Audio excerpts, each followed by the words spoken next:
Bienvenidos una vez más aquí a nuestro estudio que vamos a tener este día.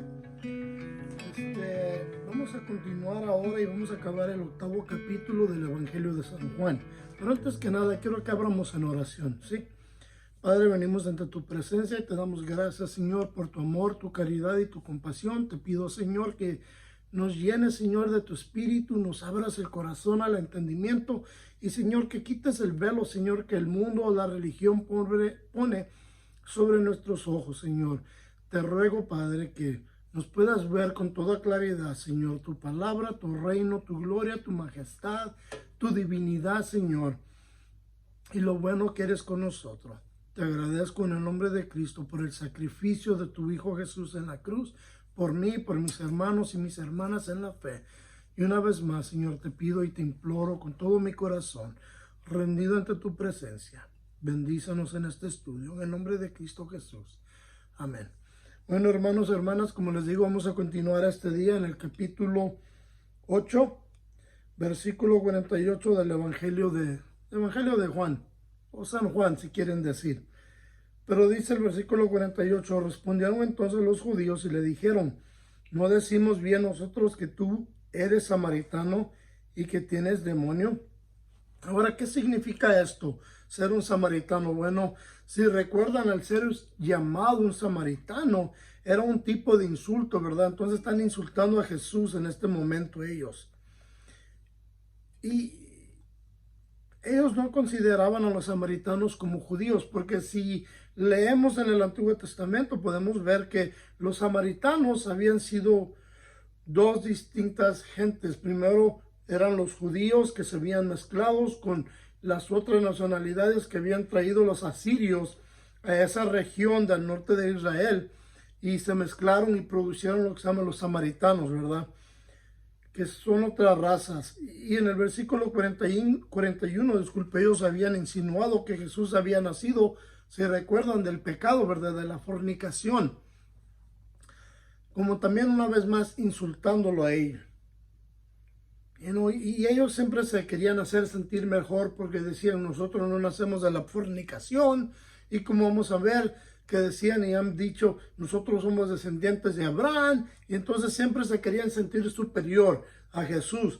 Pero ¿por cuál razón? Bueno, la razón era porque Jesús hablaba del corazón. Que Jesús, como vamos a hablar, a ver un momento, él habla de la experiencia que él ha tenido con su Padre Celestial. Los hombres religiosos hablan del texto que ellos han leído. Entonces ellos basan todos sus entendimientos y todo lo que son en el texto que han leído. No basan como Jesús, no solo en la palabra que han leído, en la palabra que entienden y la palabra que conocen, sino también como Jesús en su relación que Jesús y el Padre y el Espíritu Santo tienen. Entonces, ellos piensan que el insultar a Jesús, diciéndole como vemos que no solo es un samaritano, sino que tiene un demonio, ¿verdad? Piensan que es un modo de defenderse. Pero es triste porque esto fue lo mismo que le dijeron en el capítulo 7, versículo 20. Pero quiero que miremos Marcos. Marcos 3 al 9 dice, entonces Jesús dijo a sus discípulos que le tuvieran siempre lista la barca para evitar que la multitud lo oprimiera. Pues como había sanado a muchos, todos los que tenían plagas se echaban sobre él para tocarlo. Y los espíritus impuros, al verlo, se postraban delante de él y gritaban, escucha, tú eres el Hijo de Dios. Pero él los reprendía para que no lo descubrieran. Es interesante que los mismos demonios, los espíritus impuros que estaban atacando a la gente, dicen, tú eres el Hijo de Dios. Ellos están haciendo una gran proclamación, una gran, ¿cómo les diría? Una gran señal de quién es Jesús. Pero tristemente el hombre religioso, el hombre que basa todo su conocimiento en lo que él conoce solamente, no puede ver con un corazón abierto, como vamos a ver, con un corazón y un ojo sin velo. Están cegados, porque la religión te puede cegar.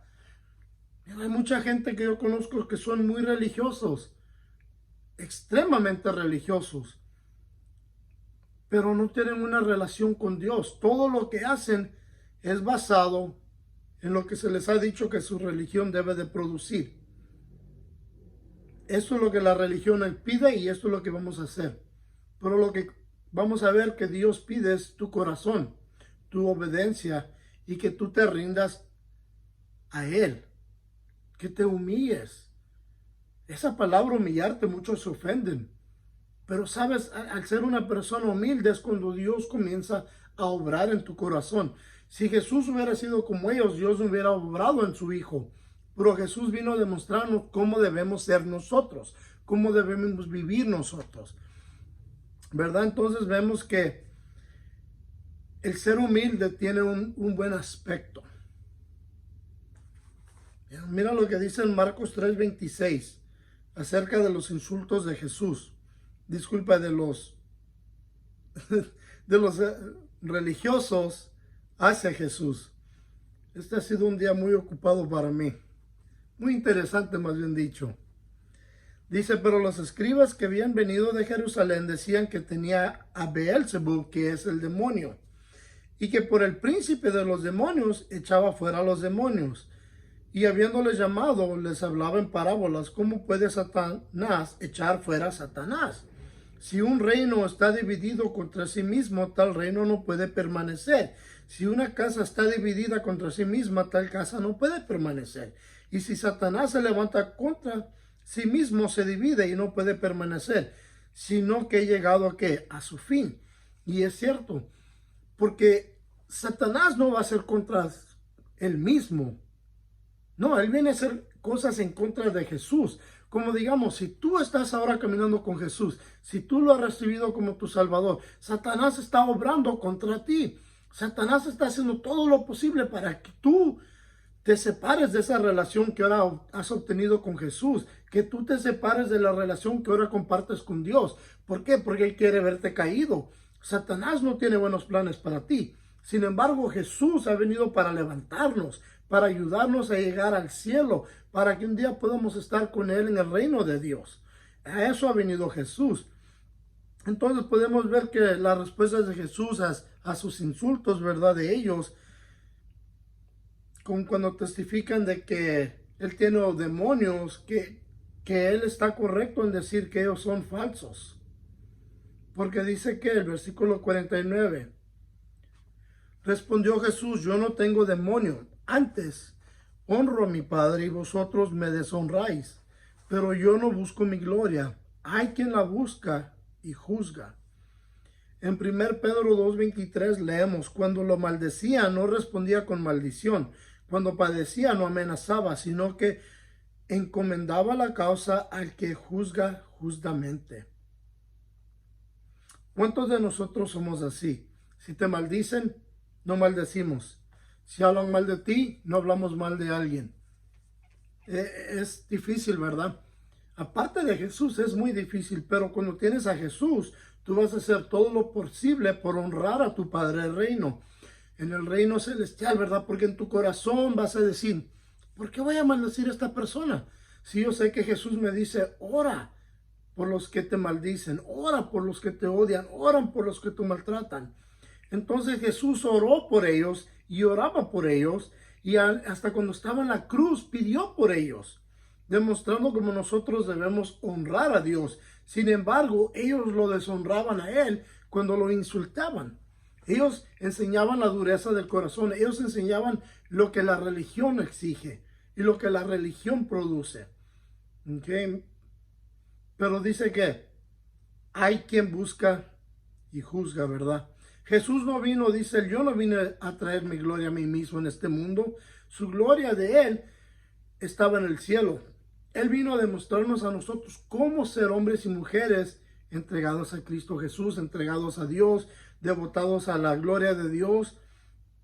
El que busca su gloria la va a encontrar en este mundo, pero la tendrá y se quedará aquí.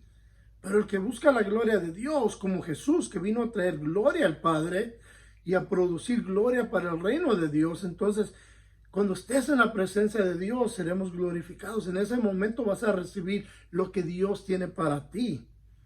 No te preocupes por no obtener mucho aquí. Eso es lo de menos. Piensa en lo que está por venir. Yo creo que es muy interesante como Jesús les dice siempre que Él no busca gloria para Él mismo, sino que para su Padre. Algo que los sacerdotes no pueden decir, porque ellos recibían alabanzas de los hombres y de entre ellos mismos. Los fariseos lo que hacían, se ponían en las esquinas de las calles y tenían sus vestuarios y las mangas colgaban hasta aquí abajo y se ponían a orar en las calles para que la gente mirara a estos hombres y dijeran, ay, qué hombres piadosos, mira cómo están entregados al Señor. Pero era todo, era para la apariencia y eso no sirve de nada. Yo te voy a decir, si estás en la iglesia, quieres alabar al Señor, está bien. Quieres ponerte de pie y levantar las manos a Dios, está bien. Si el Espíritu te mueve, está bien. Pero no seas una distracción para el resto de la iglesia. No te tires al piso a revolcarte pensando que eso le agrada a Dios, porque eso es una distracción. Ahora estás poniendo los ojos que deben de estar enfocados en Dios, en ti mismo.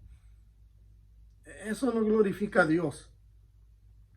¿Quieres ponerte en tus rodillas mientras estamos alabando al Señor? Está bien. Esos ejemplos los tenemos en la Biblia, ¿verdad? Pero al tirarte al piso o ladrar o saltar o hacer otros ruidos, gemidos, eso no es de Dios. Hay que producir gloria para Dios. Hay que glorificar a nuestro Señor en todo lo que hacemos, conscientes de que el enfoque no debe ser en nosotros, sino en Él. Porque la gloria es para Dios, no para nosotros. Dice el versículo 52. Entonces los judíos le dijeron, ahora nos convencemos de que tienes demonio. Abraham murió. Oh, disculpe, el 51. Me estaba adelantando. De cierto les digo que el que guarda mi palabra nunca verá la muerte, dice Jesús. Wow. Piénsalo. Jesús dice, de cierto les digo, el que guarda mi palabra nunca verá la muerte. Este pasaje que nos indica, bueno, es una afirmación de cómo Él es el Señor, el Salvador esperado, el que estaba profetizado que vendría un día, el que guarda el reino de Dios, el que tiene el reino de Dios en sí mismo. En Juan 8:31 dijo entonces Jesús a los judíos que habían creído en Él, si vosotros permanecéis en mi palabra, seréis que es verdaderamente mis discípulos. Escucha, si ustedes permanecen en mi palabra, serán verdaderamente mis discípulos. ¿Por qué dice esto? Bueno, es que la realidad es esta, como cristianos tenemos que estar en las escrituras, tenemos que permanecer en ellas. No es algo que se hace religiosamente una vez a la semana, un domingo, una vez al año, 2 veces al año, en los días festivos de Navidad o la Pascua. No. Es algo que permanecemos en ella diariamente. La devoción es a la palabra de Dios. ¿Para qué? Para crecer en la sabiduría, en el entendimiento de lo que Dios espera de nosotros. Cómo debemos vivir, cómo debemos glorificarlo, cómo debemos hacer las cosas, con qué corazón. Entonces, si permaneces en sus palabras, tendrás vida eterna. No es algo que vas a hacer una vez al año, o 2 o 3 veces. No, es algo diario. Por eso es que muchos cristianos hoy en día están sufriendo en la debilidad de su fe, sufriendo en la debilidad de su conocimiento y el entendimiento de Jesucristo y de Dios, porque nomás leen una vez por semana, nomás abren la Biblia cuando van al domingo a cumplir con su deber. No, es diario, permanecer en el diario. El que permanece en su palabra, no solo encuentra la vida eterna. Entiende esto, no solo vas a encontrar la vida eterna y la salvación, pero también obtendrás a través de esta acción un crecimiento en tu fe y encontrarás la paz. Muchos cristianos no tienen paz porque no están en la palabra de Dios, no están en oración. Cuando estás en la palabra de Dios vas a estar en oración. Cuando estás en oración estarás en alabanza a Dios. obtendrás de Él el amor verdadero y obtendrás una relación personal e hermosa con nuestro Salvador, Cristo Jesús. Entonces Él te dará todo lo que necesitas. Él será todo tu ser. No hay nada más importante que Él. Yo nunca he encontrado nada en este mundo que sea más importante que Cristo Jesús. Yo no he encontrado mi paz en el dinero. Es más, si tengo mucho dinero me preocupo. Porque a veces digo, si tengo demasiado, entonces voy a confiar en mí mismo o en el dinero. Pero cuando tengo poco, o lo malo que necesito para vivir, mi confianza siempre está en el Señor Jesús. Mis ojos siempre están en su palabra. Mis rodillas están en la oración. Mi boca y mi corazón unidos están en la alabanza de Dios. Siempre intento permanecer en eso, permanecer en Él. Porque cuando estoy permaneciendo en Él, tengo tranquilidad de vida. Me siento alegre aún que haya sufrimiento. Porque Él nos da todo lo que necesitamos. Y más que nada el reconocimiento de que un día cuando muera no voy a morir, sino que voy a vivir eternamente. Sí, mi cuerpo será puesto en una tumba, pero mi espíritu estará en la presencia de Dios. Entonces, no moriré. Porque Jesús está hablando de lo espiritual. Si has recibido a Cristo Jesús en tu corazón, tú tienes vida eterna. Si permaneces en Él, tu fe crecerá. Tu fe va a ser algo imposible, posible, porque vas a confiar en Él, que Él mueva montañas. Vas a confiar en Él, que Él haga su voluntad en tu vida. Aunque muchos digan, ay, si la voluntad de Dios en tu vida era que te sanaras, ¿por qué no te has sanado? Porque Dios quiere obrar a través de tu sufrimiento.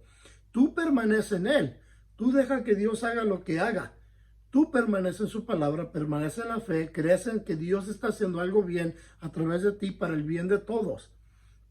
Y es lo único que tenemos que hacer. Mira lo que dice el 52. Entonces los judíos le dijeron, ahora nos convencemos de que tienes demonio. Abraham murió y los profetas, y tú dices, el que guarda mi palabra, este nunca sufrirá muerte. ¿Eres tú acaso mayor que nuestro padre Abraham o Abraham, el cual murió? También los profetas murieron. ¿Quién crees que eres? Bueno, en esto están equivocados. Primero, Enoc nunca murió. Lo leemos en Génesis. Enoc dice que caminó con Dios 300 años y después ya no fue, porque Dios se lo llevó. Abraham, no estaba, ¿cómo le diría? Murió físicamente, pero no espiritualmente. Esto lo podemos ver en Lucas 16. ¿Okay? Ahora, los sacerdotes contestan con decir que alguien que tiene un demonio en él puede hablar estas cosas. Solo esta persona que está endemoniado puede decir que el que cree en él no morirá. Pero una vez más, ellos no comprenden lo que Jesús les está diciendo. Y es más, hasta intentan usar a los patriarcas como evidencia de que todos morirán. Y que Él no puede estar en su buen sentido si promete algo que ni los patriarcas pudieron obtener. Pero deja decirte, es fácil malentender las cosas que Jesús dice cuando tu vista está puesta en ti mismo y no en las cosas de Dios. Por eso dice Jesús que el que permanece en mi palabra. Si tú permaneces en la palabra de Dios, no vas a sufrir del mal entendimiento. Porque cuando no entiendes un pasaje de la Biblia, tú puedes ir ante Dios, orar, y Dios te lo va a aclarar. Ellos dicen, Abraham murió, y los profetas, y tú dices, el que guarda mi palabra nunca sufrirá muerte. Absolutamente correcto. La palabra de Jesús se hace un manantial en tu vida que produce mucho fruto y mucha vida. Piénsalo. Jesús es mayor, que Abraham, es mayor que los profetas. Ellos tenían una relación especial con Jesús. como vamos a ver. Ellos esperaban a Jesús. Por eso ellos profetizaron de la venida del Mesías. Porque ellos entendían lo que Dios estaba diciendo y lo que Dios estaba escribiendo, lo que había profetizado a través de los profetas. Pero solo el que tiene el corazón abierto hacia Dios puede comprender esto. Yo me admiro de que siempre intentaban insultar a Jesús. En vez de preguntar más preguntas y entender lo que Él les está diciendo, ellos se confían en que nosotros fuimos a la mejor escuela de teología, un seminario, y hemos obtenido todo el entendimiento necesario. Entonces, ¿quién crees tú para decirnos algo que nosotros sabemos que no es correcto? Así piensa el hombre. Yo cuando vine a Cristo Jesús y sentí el llamado de venir a predicar, cuando el Señor me dijo, te mandaré, yo le dije, Señor, pero tú sabes que mi español no es perfecto, Señor. Señor, tú sabes que yo no me gradué de la secundaria, Señor. Señor, ¿quién soy yo? Y puse mis excusas o mis pretextos. El Señor me dijo simplemente, yo no te he preguntado si fuiste a un seminario. Yo no te he preguntado si te graduaste de la secundaria. Yo simplemente te dije, ve y di lo que yo te diré. Enseña lo que yo te enseñaré y vive como yo te he enseñado que debes de vivir. Permanece en mi palabra y haz mi voluntad. Dije, ok, está bien, Señor. Haré como tú deseas. Yo sé que no soy el hombre más sabio del mundo. Yo lo reconozco. Pero lo que sí deseo ser es un hombre que guarda la palabra de Dios en mi corazón e intentar vivir y cumplirla en mi vida diariamente para glorificar a mi Padre Celestial. No para glorificarme a mí, sino para traerle gloria al que me salvó a mí. Porque yo no me podía salvar, pero Él sí me salvó. Y Él me dio la vida eterna. Mira cómo dice el versículo 54. Respondió Jesús, si yo me glorifico a mí mismo, mi gloria nada es. Piénsalo. ¿Cuántos hombres no intentan glorificarse ellos mismos? Engrandecer su nombre. Pero es una gloria vana, porque ahí se queda. Y continúa, mi Padre es el que me glorificará. Hablando del momento en que Jesús muera en la cruz y regrese al reino de Dios, donde el Padre lo sentará a la diestra de Él. El que vosotros decís que es vuestro Dios. Esto yo creo que es uno de los momentos cuando Jesús claramente declara de que Dios es su Padre. ¿Cómo dice? Mi Padre es el que me glorificará. Mi Padre. Entiende y recibe esto. Jesús es el Hijo de Dios.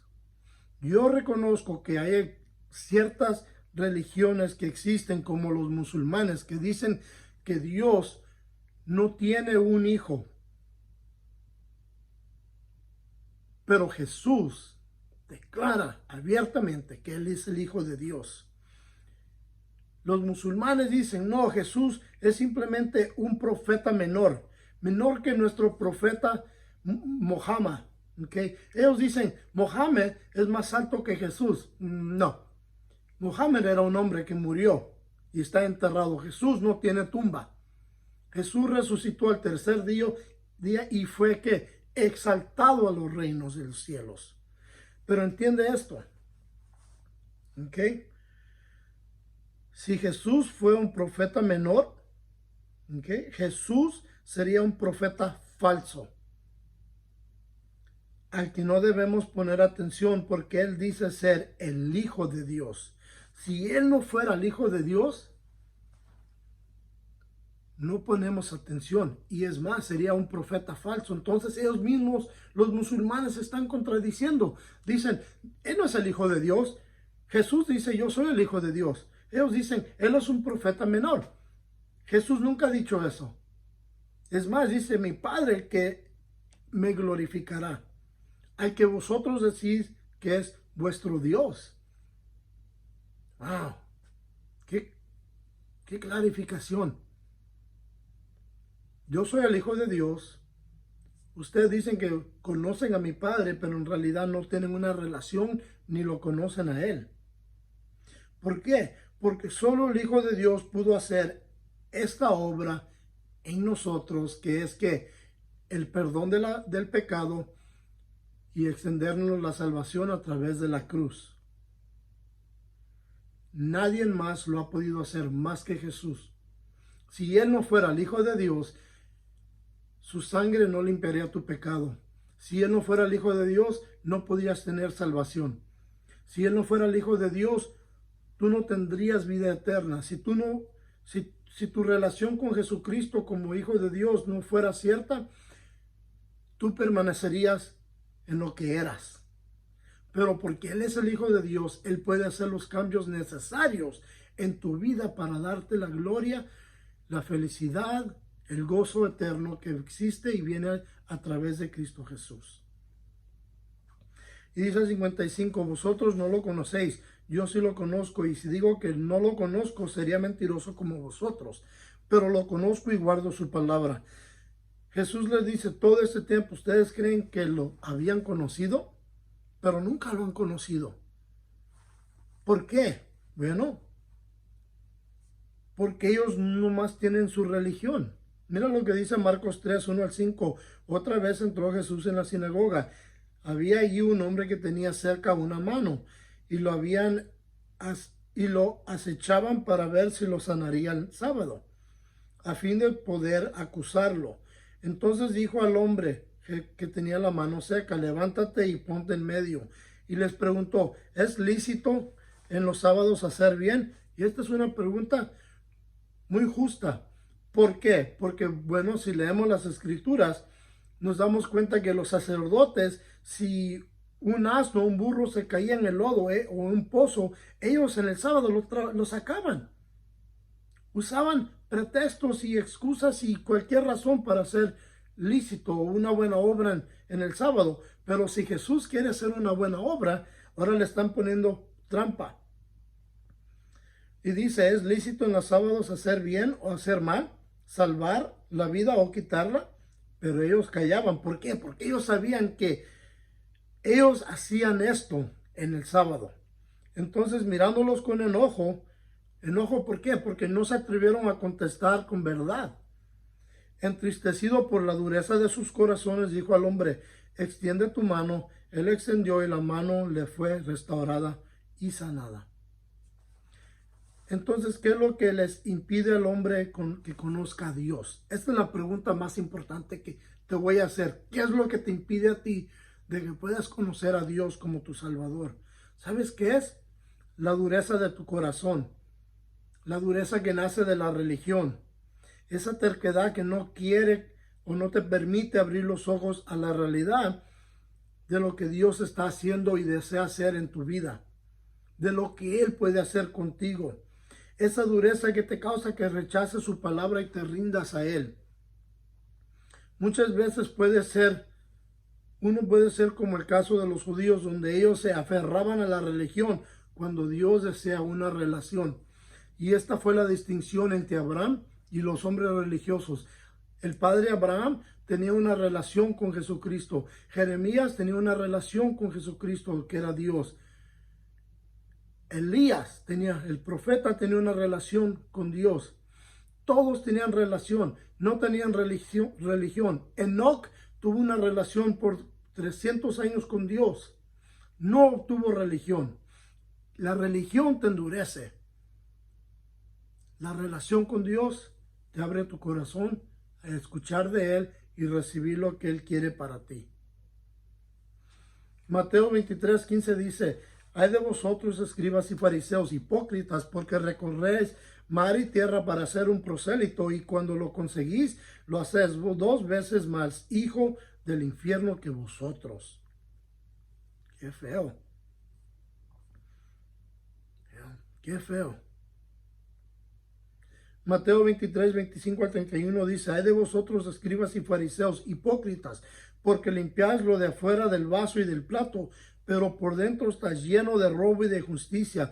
Fariseo ciego, limpia primero lo de adentro del vaso y del plato para que también lo de afuera quede limpio. Hay de vosotros, fariseos hipócritas, porque sois semejantes a sepulcros blanqueados que por afuera a la verdad se muestran hermosos, pero por dentro están llenos de huesos de muertos y de toda inmundicia. Así también vosotros por fuera a la verdad os mostráis justos a los hombres, pero por dentro estáis llenos de hipocresía e inequidad. Hay de vosotros, escribas y fariseos hipócritas, porque edificáis los sepulcros de los profetas y los adornáis los monumentos de los justos, y decís, si hubiéramos vivido en los días de nuestros padres, no habríamos sido sus cómplices en las sangres de los profetas. Con esto estás dando testimonio contra vosotros mismos de que sos hijos de aquellos que mataron a los profetas. La distinción, les dije, entre los profetas y los religiosos que mataron a los profetas era que ellos no tenían esa religión con Dios, mientras los profetas hablaban y conversaban y escuchaban personalmente de Dios. Lee Isaías, lee lo que dice en Isaías. Ahí vas a entender cómo Dios tenía una relación con Isaías. Es muy importante entender eso. Todo cristiano tiene que tener una relación personal con Dios. No una religión, una relación como padre y hijo. Versículo 56 dice, Abraham, vuestro padre, se gozó de que había de ver mi día y lo vio y se gozó. Cuando Jesús dice lo vio, él está hablando proféticamente de lo que Abraham esperaba con anticipación. Porque Abraham sabía que un día vendría el Mesías. Y cuando les dije que Abraham murió, sí, en la carne, pero espiritualmente podemos leer en Lucas 16, del 19 al 31, que él estaba en lo que se le llama el bosom o el pecho de Abraham, ¿ok? Y era un lugar donde iban todos los justos. Pero quiero que leas Lucas 16, 19 al 31, para que puedas entender que cuando Abraham murió, él se fue a un lugar especial, esperando a Jesucristo. El día en que Jesucristo murió en la cruz, él fue ahí con Abraham y sacó a todos los justos que estaban con él y se los llevó al cielo.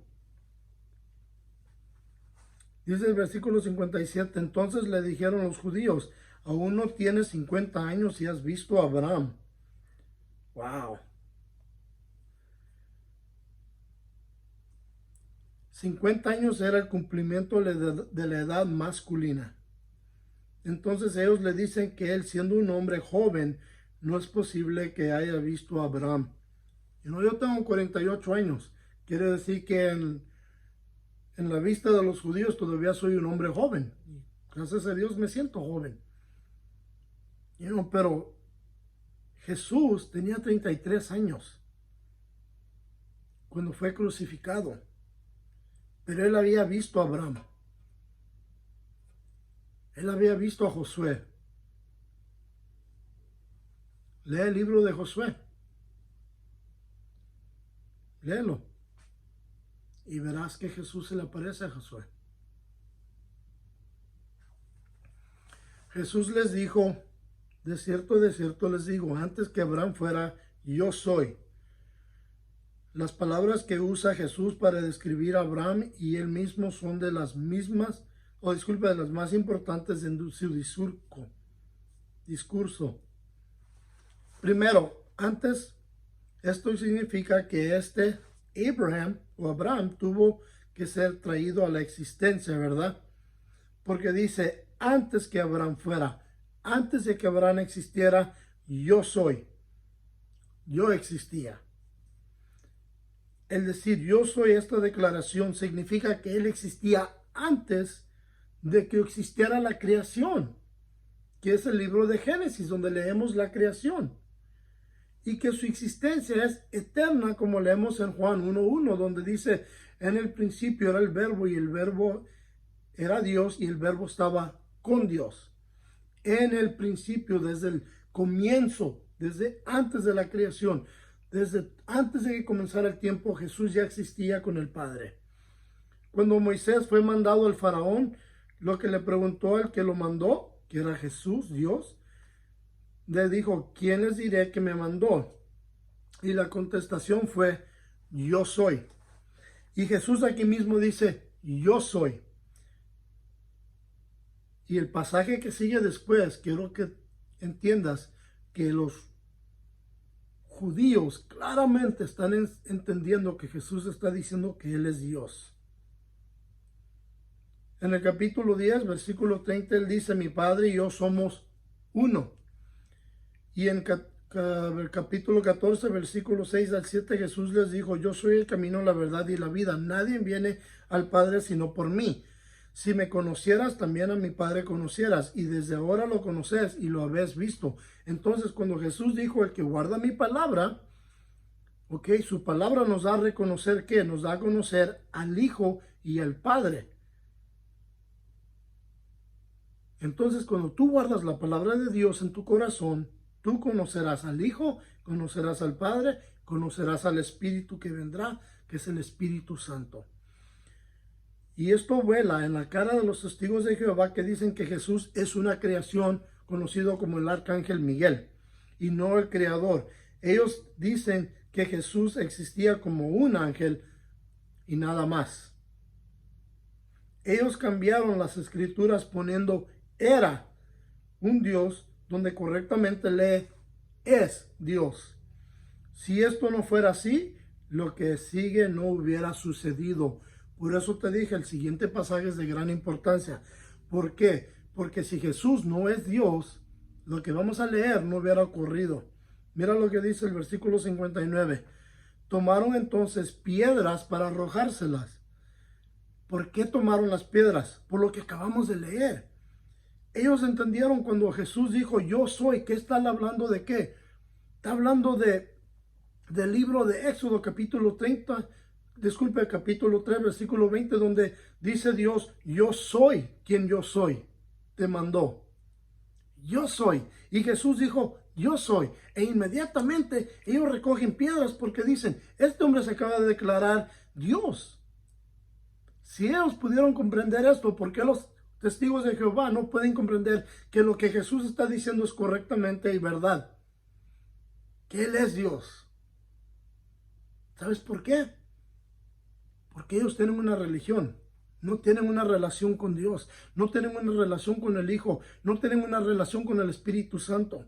Si la tuvieran, ellos no dijeran lo que dicen acerca de Jesús. Un día ellos van a tener que dar contestación por esta falsa enseñanza de que Jesús es Dios y por la falsa enseñanza de que Jesús es una fuerza impersonal, cuando el Espíritu Santo es una fuerza impersonal, cuando el Espíritu Santo es lo que Dios pone en nosotros cuando venimos a Él. Si tú has recibido a Jesús, en ti vive el Espíritu Santo. Es el Espíritu Santo que te da el hambre por leer la palabra de Dios. Es el Espíritu Santo que te da el hambre por orar, por alabar a Dios. Él está viviendo en ti. Dice, pero Jesús se escondió y salió del templo y atravesando por medio de ellos se fue. Jesús no permitió que lo apedraran porque el tiempo no había llegado. Todavía existían cosas que hacer para preparar su destino a la cruz. Y yo te voy a decir, si tú este día estás teniendo duda de que si Jesús es Dios, te lo acaba de decir Él en el versículo 58. Yo soy. Yo soy tu Dios, yo soy tu salvación, yo soy tu Señor, yo soy tu fuerza, yo soy tu protección, yo soy quien te pone en libertad, yo soy quien te perdona el pecado, yo soy quien te da el camino a la vida eterna, yo soy el que alumbra tu paso, yo soy el que te llena de felicidad, yo soy. Yo soy tu todo y siempre lo seré. Si estás ahora con esa dificultad, ábrale tu corazón a Dios. Si estás teniendo duda porque permaneces a una religión, ¿sabes qué? La religión no salva a nadie. Solo Cristo Jesús, tu relación personal con Él te salva. Él es tu Salvador. Él es tu salvación. Yo nací en una religión, como le dije a mi madre, cuando yo vine a Cristo y lo recibí con mi corazón, y me dijo, tú naciste católico, te bauticé en la iglesia católica. Pero mi contestación fue esta: sí, madre, usted lo hizo, pero como hombre, como adulto, yo me rindo y me entrego a mi relación con Cristo Jesús. Yo como hombre confieso mis pecados y acepto el perdón del Señor Salvador. Yo como hombre me bautizo como Jesús fue enterrado en la tumba y salgo del agua para nacer de nuevo en la vida nueva que Él me ha dado. La religión no me pudo salvar, pero Cristo Jesús sí me salva, porque Él es el que murió por mí en la cruz, nadie más. Y ella batalló con esto por mucho tiempo hasta que llegó a la conclusión de que solo la salvación es a través de Cristo Jesús y no de la religión. Y no solo porque seas católico, sino seas musulmán o testigo de Jehová o mormón. Jesús es tu salvación, no la religión. Pon tu fe y tus ojos y tu alma y tu confianza en Cristo Jesús. Nadie más.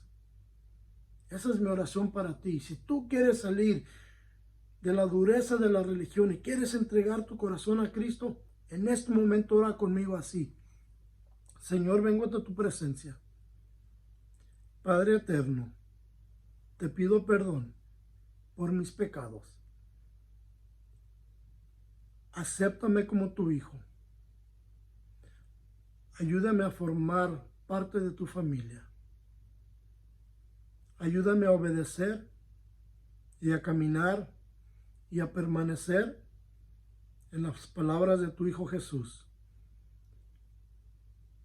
Me arrepiento de toda mi maldad. Volteo de mi vida que he vivido a una vida nueva con Cristo Jesús. Lléname de tu Espíritu Santo y ayúdame desde este día en adelante a vivir para tu gloria y a caminar contigo el resto de mi vida en una relación personal que es glorificada por ti. Te lo pido en el nombre de Cristo Jesús. Amén. Si tú has recibido a Cristo Jesús este día, bienvenido a la familia del Señor. Tu nombre está escrito en el libro de la vida y te ruego desde este día en adelante, permanece en las Escrituras, permanece en el Señor y Dios hará grandes cosas con tu vida. Hasta la próxima semana, hermanos y hermanas. Y una vez más, les agradezco por estar conmigo este día. Oremos. Padre Celestial, venimos ante tu presencia y te damos gracias, Padre, por todo lo que has hecho por nosotros. Y te pedimos, Señor, que por favor nos llenes de tu Espíritu Santo y nos abras el corazón a recibir lo bueno que tú tienes para nosotros. Ayúdanos, Señor, a permanecer en tu palabra y en oración y en la alabanza, Señor. Y a reunirnos como una iglesia, como un cuerpo, Señor, en el edificio que tú nos has dado, para poder congregar, Señor, y alabarte juntos, como tus hijos y tus hijas. En el nombre de Cristo te lo pido y te agradezco. Amén. Bueno, hermanos y hermanas, hasta la próxima semana. Que Dios los bendiga. Y si tienen preguntas, por favor, llámenos a Calvary Chapel El Monte o mándenos un mensaje por correo electrónico. ¿Ok? Dios los bendiga. Adiós.